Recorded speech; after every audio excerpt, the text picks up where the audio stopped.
ప్రతి ఒక్క భారతీయుడు సిద్ధం కావాలి. సిద్ధం కాకపోతే రేపు పొద్దున బానిసగా బ్రతకడానికి సిద్ధం కావాలి. రెండే.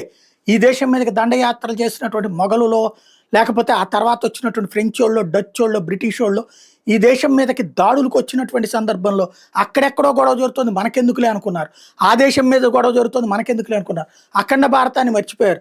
అది ఆ రాజు పాలన, ఇది ఈ రాజు పాలన అంటే కొండపల్లి రెడ్డి రాజుల పాలన, అమరావతి రాజుల పాలన, లేకపోతే ఇది శివాజీ పరిపాలన, వాళ్ళ మీద దాడులు అనుకున్నారు తప్పించింది అఖండ భారతం మీద దాడి అనుకోలేదు. చివరికి ఏమైంది? ఈ దేశంలో దండయాత్రలు చేసి మనల్ని బానిసలుగా చేసుకున్నారు. బ్రిటిషోడికి 300 సంవత్సరాలు బానిసలుగా ఉన్నాం. ఫ్రెంచోడు, డచ్చోడు, అంతకుముందు మొఘలు, ఇట్లా 1100 సంవత్సరం నుంచి అనేక సార్లు బానిసలుగా బ్రతకాల్సిన పరిస్థితి వచ్చింది. మళ్ళీ మన తరాల్ని బానిసలుగా చేద్దామా?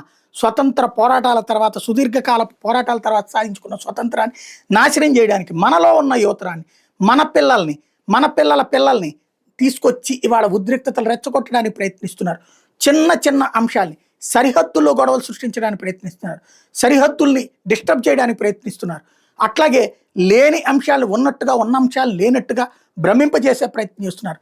బంగ్లాదేశ్లో అట్లా కుట్రలు చేసినే చివరికి పపెట్ పరిపాలన పెట్టారు. నేపాల్లో అట్లాంటి కుట్రలు చేసినే ఇప్పుడు పపెట్ పరిపాలన పెట్టారు. శ్రీలంకలో అట్లాంటి పరిస్థితి సృష్టించిన పపెట్ పరిపాలన పెట్టారు. మళ్ళీ 70-80 ఏళ్లకు వెళ్ళినాయి ఆ దేశాలు. ఇప్పుడు కేవలం బ్రతుకుతున్నారంతే. మన దేశాన్ని అట్లాంటి స్థితికి తీసుకొచ్చేటటువంటి ప్రయత్నం జరుగుతుంది. దానికి నాయకత్వం వహిస్తున్నటువంటిది 3 సార్లు అధికారం కోల్పోయినటువంటి కాంగ్రెస్ పార్టీ, 3 సార్లు ప్రధానమంత్రి కాలేకపోయినటువంటి రాహుల్ గాంధీ. వాళ్ళ స్వార్థం, మళ్ళీ వాళ్ళ చేతికి పరిపాలన. దానికోసం దేశం ఏమైనా పర్లేదు, దేశం నాశనం అయిపోయినా పర్వాలేదు అన్నటువంటి ఉద్దేశంతో రెచ్చగొట్టి ఉద్యమాలు చేస్తున్నారు. వీళ్ళ మాట నిజమైతే ఓట్ చోర్ అన్న కాన్సెప్ట్ మీద ప్రజలు రెచ్చిపోవాలి. కానీ అది జరగట్లేదు. ఉత్తరాఖండ్లో ఒక అంశం తీసుకుంటున్నారు, బీహార్లో ఇంకొక అంశాన్ని తీసుకుంటున్నారు, అలాగే సరిహద్దుల్లో లేహ్లో ఇంకొక అంశాన్ని తీసుకున్నారు. ఒక్కో చోట ఒక అంశం తీసుకుని ఏదో ఒక విధంగా యువతరాన్ని రెచ్చగొడుతున్నారు. యువతరం పక్కన పనులు ఉన్నాయి, ఉద్యోగాలు ఉన్నాయి, ఉపాధులు ఉన్నాయి. కానీ ఉపాధి ఉన్నోడికి నీకు ఉద్యోగం లేదంటారు, ఉద్యోగం ఉన్నోడికి నీకు తక్కువ సంపాదన ఉంది, ఎక్కువ లేదంటారు. ఇట్లాగా ప్రపంచంలో ఎక్కడైనా సరే స్టెప్ బై స్టెప్ ఎదుగుదల ఉంటుంది, పతనం ఉంటుంది, మళ్ళీ ఎదుగుదల ఉంటుంది. అది కష్టం నష్టం అనేటటువంటి దాన్ని చూసుకోకుండా పని చేసేటటువంటి తత్వాన్ని బట్టి ఉంటుంది. అది భారతీయుడి యొక్క అలవాటు. కష్టపడతాడు, ప్రపంచం అంతా బ్రతుకుతున్నది అట్లాగే.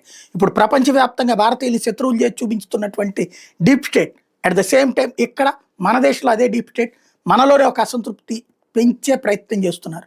గుర్తుపెట్టుకోవాలి, ఒక్కసారి బానిస బ్రతుకుల్లోకి వెళ్తే ఆ తర్వాత మనం ఎప్పటికీ కోలుకోలేం. భారత్ని మొక్క చెక్కలు చేయడానికి, భారతదేశంలో ఉన్నటువంటి శక్తిని లాక్కోవడానికి జరుగుతున్న కుట్ర అన్నది గుర్తుపెట్టుకోవాల్సింది.